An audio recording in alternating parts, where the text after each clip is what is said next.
All right, we're back for the last lesson on clauses. Today we're going to talk to you guys about the different types or different forms of sentences, some common errors that occur with clauses very often, and the different types of sentences. The types of sentences part should be super easy and definitely a review for you guys. But first, let's review from last week.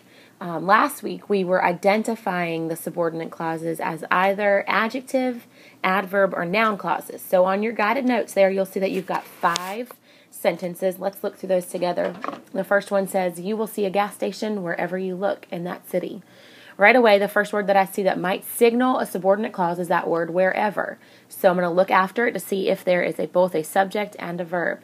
Sure enough, I've got a subject, which is you, and the verb, which is look. So I'm going to circle that whole subordinate clause, which is wherever you look in that city. Now, how is it acting? It says you will see a gas station wherever you look in that city. I think it's acting as an adverb because it's telling us where we're going to see a gas station. So you'd label that one as an adverb clause.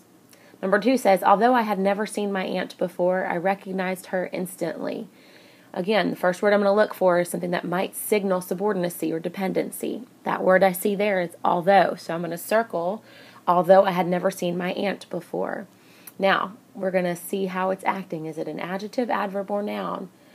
I recognized her instantly. And you can actually move that whole clause around. So you can actually say, I recognized her instantly, although I had never seen my aunt before. So that's a good test. If you can move it around in the sentence and it still makes sense, it's going to be an adverb clause. So go ahead and label number 2 as an adverb clause.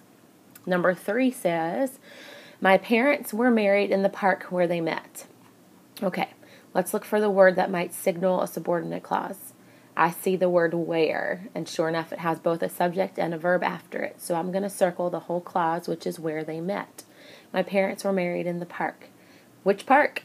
The park where they met. So therefore, where they met is modifying in the park, or the park, which means it's going to be an adjective clause. Number 4 says, the coin, which was shiny and new, was given to me by my grandfather. Again, I'm going to look for the word that might signal a subordinate clause, and I see the word which. That is exactly right. That word which is actually acting as the subject of the clause, and the verb is was. Which was shiny and new is what you should circle, the subordinate clause. How is it acting? Well, it looks to me like it's modifying the word coin. And if coin is a noun and we've got a clause that's modifying a noun, it's going to be what kind of clause? That's right, an adjective clause. So go ahead and label number 4 as an adjective clause. And finally, number 5 says, whoever camps enjoys the outdoors. All right, let's see if we can find a word that might signal a dependent or subordinate clause. I see the word whoever. That's on our noun clause list. Whoever is acting as the subject of that clause, and the verb of that clause is camps. So whoever camps is our entire clause. Now, that is a crucial part of the sentence. It cannot be taken out of the entire sentence. Otherwise, that sentence wouldn't make sense. Enjoys the outdoors. So whoever camps is actually acting as the subject of that entire clause. So if it's the subject of the entire main clause, then the whoever camps clause is going to be what? That's right. It's a noun clause. Don't forget that noun clauses are inseparable parts of the main clause. If it cannot be removed and the clause makes sense, then it's going to be a noun clause. Noun clauses can act as either subjects, direct objects, indirect objects, predicate nominatives, or objects of the preposition. You got to make sure you can remember the parts of the sentence in order to do these. All right, so again, today, lesson 3, we're talking about sentence formations, common errors, and types of sentences. So let's dive right into it.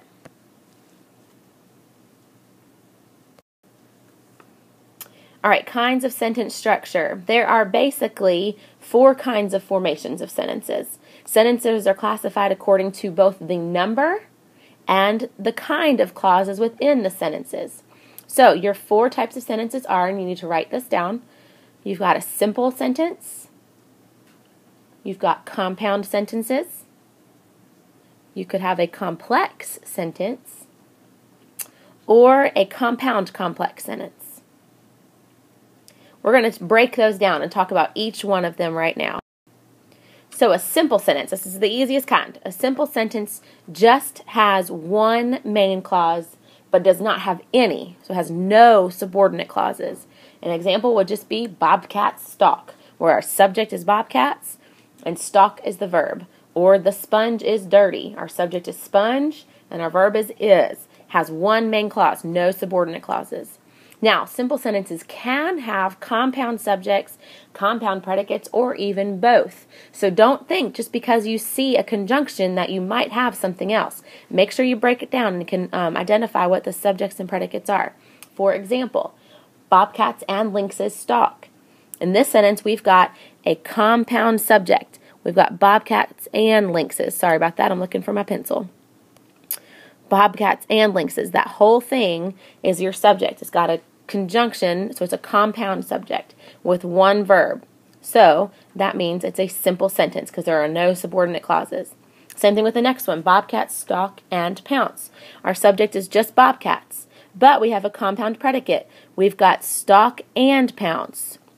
And the last one, bobcats and lynxes stalk and pounce. Same exact thing here. We've got one subject or two, a compound subject, bobcats and lynxes, stalk and pounce, compound predicate. But there are no subordinate clauses in either of those sentences. So that means it's called a simple sentence. Compound sentences, though, and this is the difference, compound sentences, we're going to have two or more main clauses, and again, no subordinate clauses. So compound sentences have two or more main clauses, but no subordinate clauses. So far in the two types of sentences we talked about, simple sentences and compound sentences, there are no subordinate clauses in either one of them. For instance, number 1 says bobcats stalk and lynxes pursue. We've got one main clause here where bobcats is our subject, stalk is our verb. Then we have a conjunction and a comma combining with another main clause where we've got lynxes as our subject and pursue as the verb. The next one says bobcats stalk, lynxes pursue, and house cats slink. Same exact thing, bobcats stalk. That's a simple sentence. Bobcats stalk, bobcats is the subject, stalk is the verb. Lynxes pursue, lynx is the subject, pursue is the verb. Then we've got a conjunction, and, joining another main clause. House cats is our subject, and slink is the verb. Okay? Or you can join two main clauses with just a semicolon. The frightened rabbit ran swiftly. No subordinate clauses there. The lynx followed at a close pace, joined by a semicolon. So those are all just compound sentences.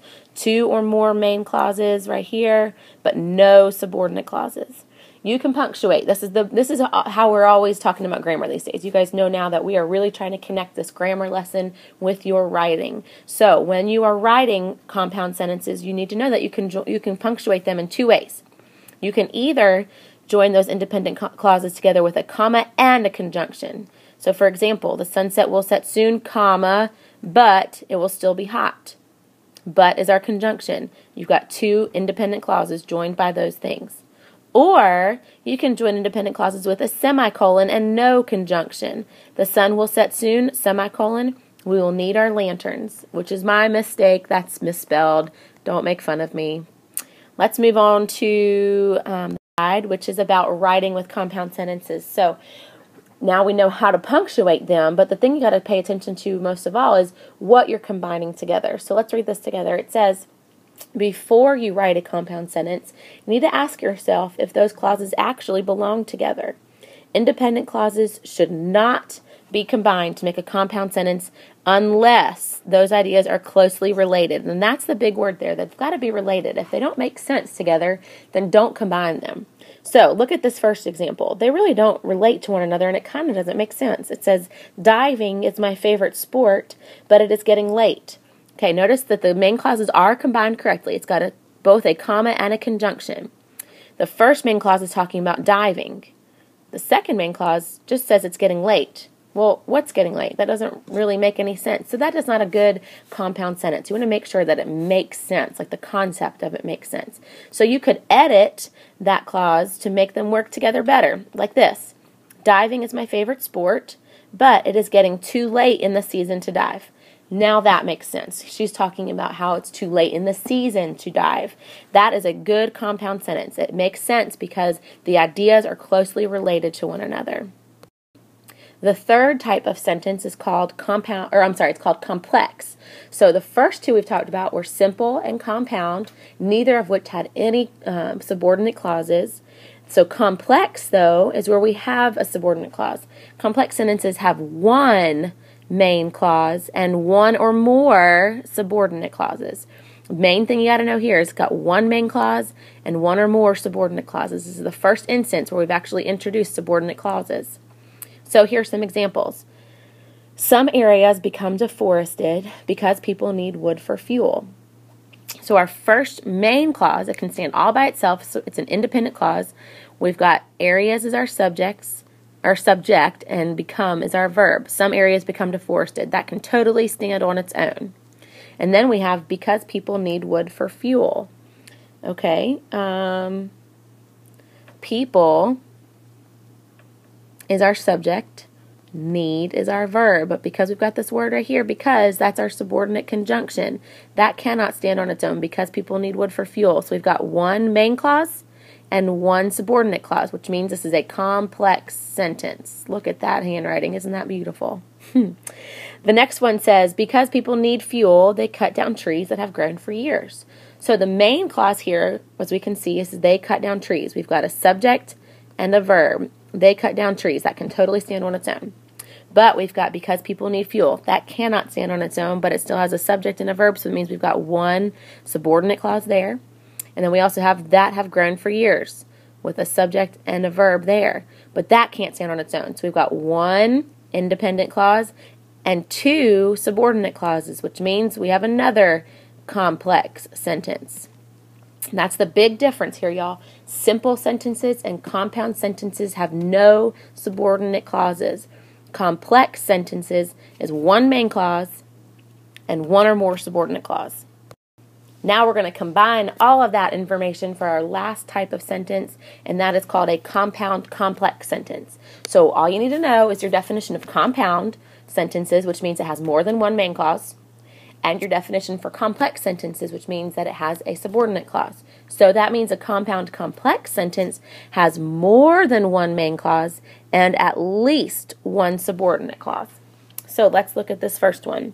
Campers need fuel for cooking, but they should use stoves that require no wood. Our first main clause is campers need fuel for cooking. We've got campers as our subject, need is our verb. Then we have they should use stoves. It's another main clause, an independent clause. They is our subject, should is our verb, or should use. I should say that is our total verb. It's joined by a comma and a conjunction, but then we also have this that require no wood. That is our subordinate clause. It cannot stand on its own. It's got a subject, which is that. Require is our verb. So we've got two independent clauses, one here, and a subordinate clause, which means this is a compound complex sentence. Look at the next one. If you ascend too quickly after a dive, gas bubbles form in your blood and you will suffer from the bends.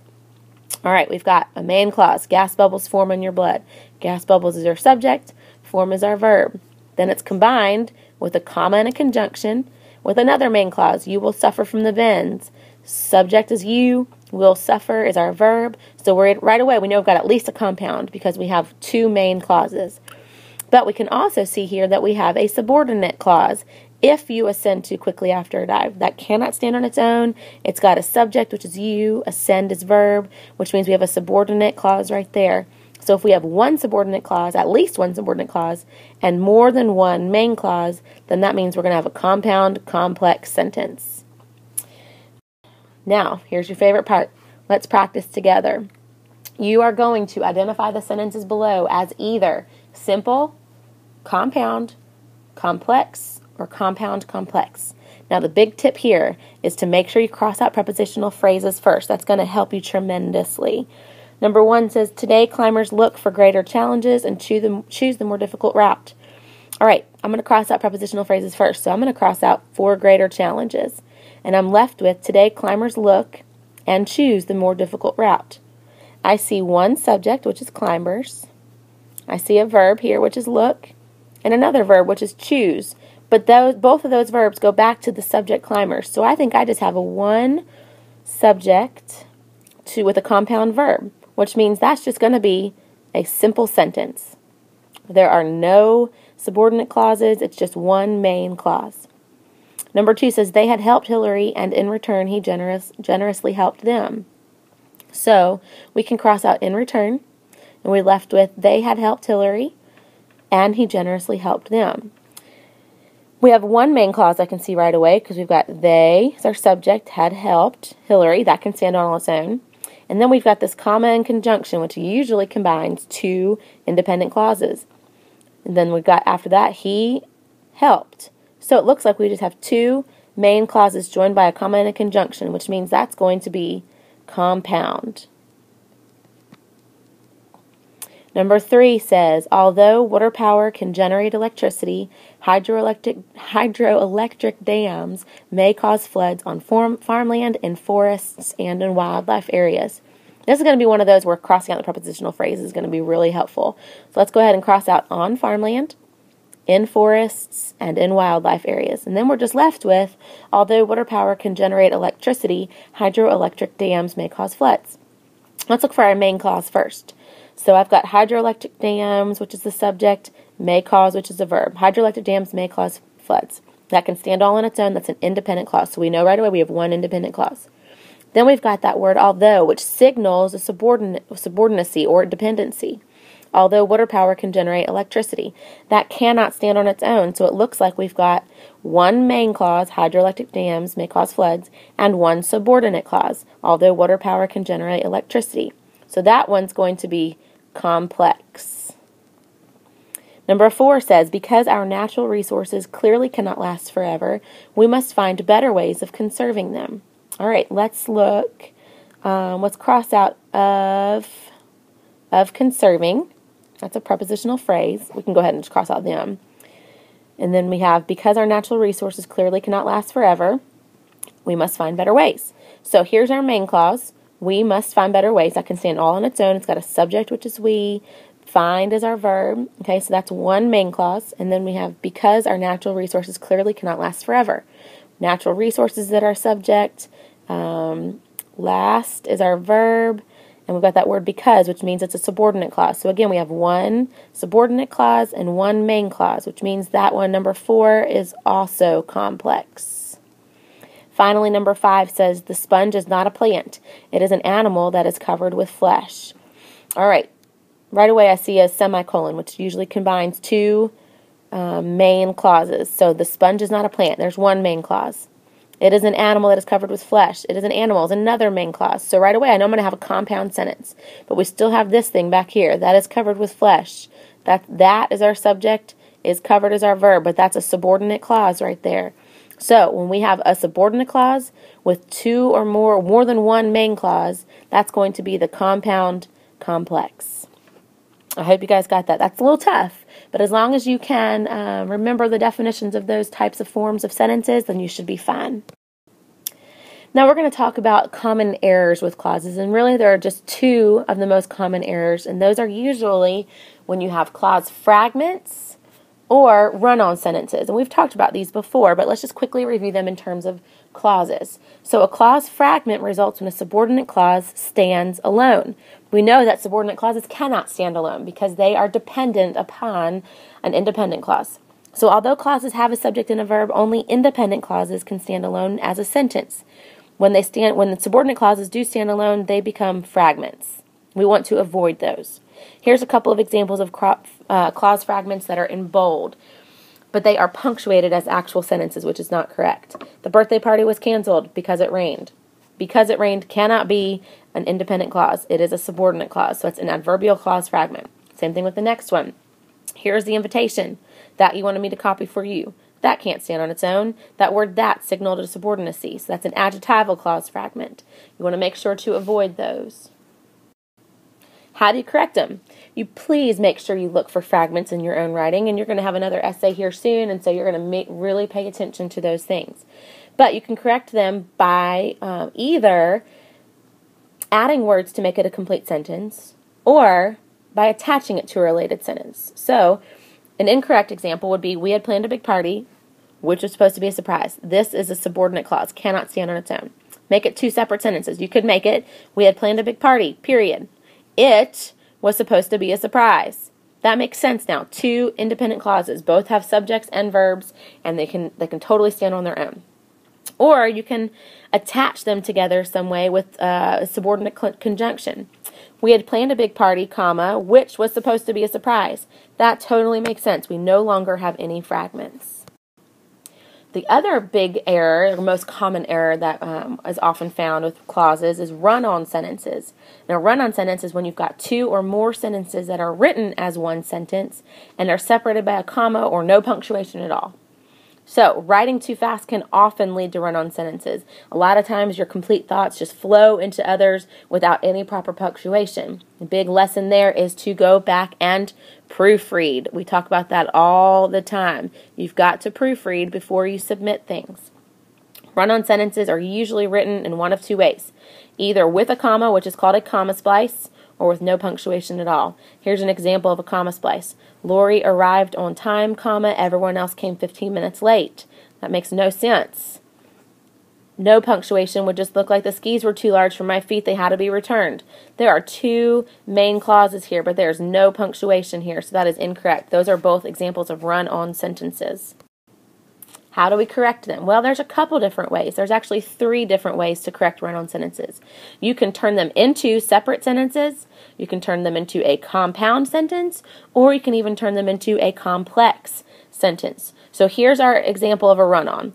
It says, Art hurt his leg, his alternate skied the run for him. There are 2 main clauses here. Art hurt his leg, and his alternate skied the run for him. So we've got to separate it somehow. We can either make it 2 separate sentences, which would look like Art hurt his leg, period, and then a separate sentence, his alternate skied the run for him.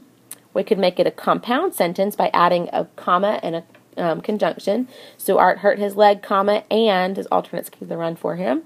Or a complex sentence. When Art hurt his leg, we got that subordinate conjunction there, comma, his alternate skied the run for him. All 3 of those are correct, and any one of them would be perfect if you were correcting a run-on sentence. Let's quickly practice with just a couple of these. You are going to just recognize run-on sentences. So when you're going to look at these sentences, you're going to label each group of words as S for sentence if it's correct, or R for run-on, and if it's not correct, then you're going to correct it. Number 1 says, winter is the season of the year that I like best. We've got one subject, winter is the season of the year I like best. I think that's correct. Let's just mark that as a sentence. Number 2 says, although the snow was not very deep, skiing was surprisingly good. Okay, we've got one subordinate clause, comma, skiing was surprisingly good. I think that's great. Let's call that one a sentence. The third one says, may I borrow your camera? I wanted to take pictures during my ski vacation in Colorado. Whoa, something's not right there. May I borrow your camera? Question mark. We're going to make these 2 separate sentences. I want to take pictures during my ski vacation in Colorado. So that was definitely a run-on, and you would correct it by adding punctuation after camera and a question mark. I want to take pictures during my ski vacation in Colorado. And the final one says, the skiers do best in clear weather. It is easier to see the trails. All right, well, there is punctuation there, but it's not punctuated correctly. That's called a comma splice, when you've got a comma instead of a comma and conjunction or 2 separate sentences. So there's a couple different ways you can correct that. Let's go ahead and just add a conjunction there. The skiers do best in clear weather because it is easier to see the trails, and it is easier to see the trails. Or you can make it 2 separate sentences. The skiers do best in clear weather, period, and then capitalize I. It is easier to see the trails. All right, and the last thing you're taking notes on today are the kinds of sentences. Like I said before, this is the easiest part of clauses. You've heard of all these things before. Hopefully this will be the easiest thing that you learn in this whole entire unit. So you've got 4 different kinds of sentences, and a sentence may have one of 4 different purposes or functions, and that purpose of a sentence determines the punctuation mark you're going to use at the end. So the first one is called declarative, and a declarative sentence just makes a statement and expresses an opinion, and it ends with a period every time. The ancient Egyptians revered the cat. Period. That's it. It's just making a statement. Mom asked me if I wanted to get a cat. Period. Another statement. That's all that is, declarative. It's declaring something. Declaring a statement or declaring an opinion ends with a period. The second kind of sentence is called an imperative. Now, the way I always remember this is imperative means important also. So when you give a direction or a command or request, I usually give my students a command or request because it is something important or imperative. So an imperative sentence gives a direction, a command, or makes a request. It can either end with a period or an exclamation point, depending on what kind of emphasis you're trying to put on it. So, for example, brush the cat. Okay, that's just normal voice. That is a command. Notice also, what is the subject of that? Brush the cat. Brush is a verb. That can't be our subject. Cat can't be the subject because it's actually what is being brushed. Who should be brushing the cat? I hope you guys remember that understood you. You brush the cat. I don't have to say that, but that helps you remember that that is a command. You brush the cat. Normal voice. So therefore it's a period. Or you can say, look out for the cat. That's kind of an emotional voice, which would require an exclamation point. Again, it is a command or direction or a request to look out for the cat. That is imperative. It's a command. Well, again, what is the subject? You. Don't forget about those understood yous. Our third type of sentence is called interrogative. This asks a question and ends with a question mark. Now, I always remember this because whenever you hear about the police interrogating someone, interrogating means questioning them or asking them questions. So an interrogative sentence asks a question. Which is the largest breed of cat? Question mark. Or, you want me to believe that? Question mark. Okay, those are interrogative sentences. And finally, the last kind is called exclamatory, and these express strong emotions like joy or anger or fear. For example, that cat bites. By the way, y'all, I really don't like cats, so I don't know why all these sentences have to do with cats. But the fact of the matter is there's an exclamation point, though, because I'm expressing a strong emotion, probably fear that that cat bites. Or, oh, I forgot to call the vet. Okay, oh, exclamation mark, because I forgot to do it. So that's a strong emotion. Expression of a strong emotion is exclamatory. Okay, so the four types of sentences are declarative, which makes a statement, imperative, which expresses a command, interrogative, which asks a question, and exclamatory, which expresses a strong emotion. Let's practice. You're going to read the following sentences, each of which lacks an end mark. Then you're going to label each sentence as either declarative, imperative, interrogative, or exclamatory. And then you're going to add the appropriate punctuation at the end. First one says, feed the cat after you brush her. What's our subject there? I really hope you said you, which helps us remember that if I'm telling you to do something, you feed the cat after you brush her, it's probably because I'm asking you to do something. It's a command, which means that's going to be imperative. What kind of punctuation would you have there? Let's go ahead and add a period. Good. Number 2, the kitten likes to play with a paper bag. Am I asking a question? Am I commanding you to do something? Am I saying that with a lot of emotion? I don't think so. I think that's just going to be declarative, which means it's also going to end in a period. Number 3, will you please stop teasing the cat?